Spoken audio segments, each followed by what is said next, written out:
અમદાવાદ શહેરના નિકોલમાં માનવતાને શર્મસાર કરતી ઘટના સામે આવી છે। 65 વર્ષીય ભરત પરમાર નામના વૃદ્ધે 9 વર્ષની બાળકી સાથે શારીરિક અડપલા કર્યા। ઘટના ત્યારે બની જ્યારે બાળકીની માતા સિંગરવા વિસ્તારમાં કાપડનો માલ પહોંચાડવા ગઈ હતી અને બાળકી દુકાનમાં એકલી હતી। માતાએ મોબાઈલમાં સીસીટીવી ફૂટેજ ચેક કરતા આરોપીની હરકતો જોવા મળી। ફરિયાદના આધારે નિકોલ પોલીસ સ્ટેશને ગુનો નોંધી આરોપીની ધરપકડ કરાઈ છે। પૂછપરછ દરમિયાન આરોપીએ ગુનાની કબૂલાત કરી માફી માંગી હોવાનું પણ સામે આવ્યું। પોલીસે પોક્સો હેઠળ ગુનો દાખલ કરી તપાસ હાથ ધરી છે।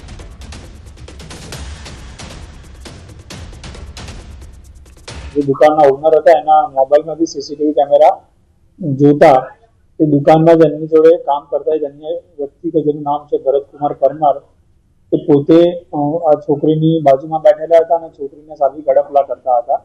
આરોપીની વિરુદ્ધમાં પોક્સોની કલમ દાખલ એટલે ગુનો દાખલ કરવામાં આવેલો છે અને આરોપીની ધરપકડ કરવામાં આવેલી છે।